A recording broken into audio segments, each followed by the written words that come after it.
नमस्कार साथियों, मैं हूं अनु ठपिया।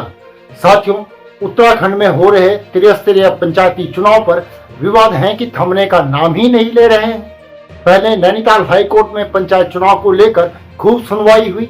सरकार की खूब फजीहत होने के साथ ही चुनाव आयोग भी सवालों के घेरे में रहा, लेकिन मामला फिर होते होते सुप्रीम कोर्ट तक चला गया और फिर सुप्रीम कोर्ट ने जो फैसला दिया, इससे प्रत्याशी के हाथ पैर फूल गए हैं। साथियों, आगे बढ़ने से पहले आपसे आग्रह है कि हमारे चैनल को सब्सक्राइब अवश्य कर लें और साथ ही आप नीचे दिए गए नंबर या फिर क्यूआर कोड के माध्यम से हमारा जो भी सहयोग कर सकते हैं अवश्य करें। साथियों, सुप्रीम कोर्ट में मामला जाने से एक बार फिर चुनाव आयोग की खूब फजीहत हुई है। मामला टिहरी जिले के भुस्सी जिला पंचायत का है।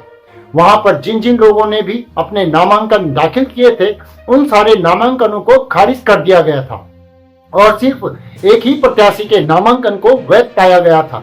इसके बाद कुछ अपील नैनीताल हाई कोर्ट में हुई थी और नैनीताल हाई कोर्ट ने निर्वाचन आयोग के फैसले को खारिज कर दिया था। एक उम्मीदवार सीता देवी हैं।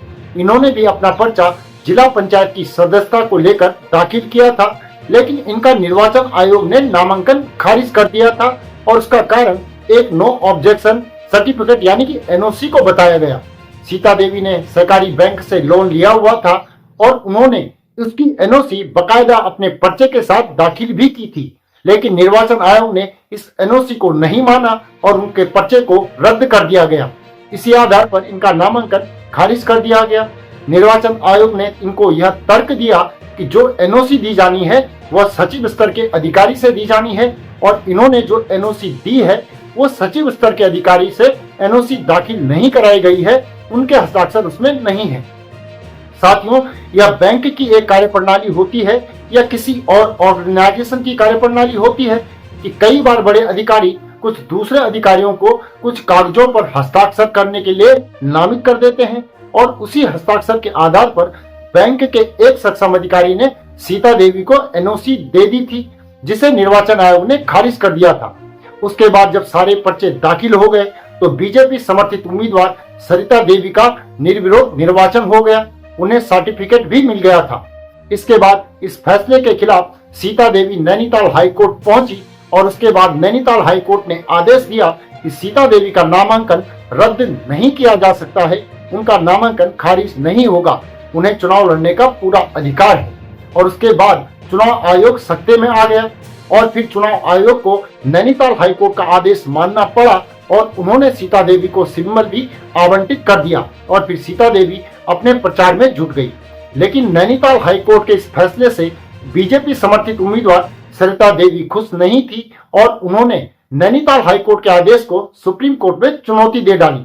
सुप्रीम कोर्ट में उनकी अपील की स्वीकार भी हुई और सुप्रीम कोर्ट ने मामले को सुना भी। उसके बाद सुप्रीम कोर्ट ने पूरे मामले को सुना तो उन्होंने सरिता देवी की मांग को खारिज कर दिया कि उन्हें निर्वाचित घोषित कर दिया गया था। सुप्रीम कोर्ट ने कहा कि इस मामले में जो नैनीताल हाई कोर्ट का आदेश है वही सर्वोपरि है और उसे ही माना जाना चाहिए। यानी कि अब मुकाबला भुस्सी जिला पंचायत सीट पर दो प्रत्याशियों के बीच में ही होगा, बीजेपी समर्थित सरिता देवी और निर्दलीय उम्मीदवार सीता देवी। वहीं इस फैसले से कई लोगों की बड़ी फजीहत हुई है, जिसमें सबसे बड़ी फजीहत चुनाव आयोग की हुई है, जिसने सीता देवी के नामांकन को खारिज कर दिया था और अब नैनीताल हाई कोर्ट और सुप्रीम कोर्ट के आदेश के बाद उनको सीता देवी को सिंबल देना पड़ा।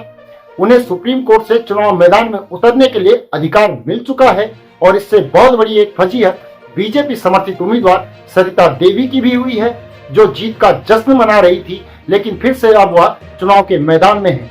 अब देखना यह है कि चुनाव के परिणाम में कौन जीतता है।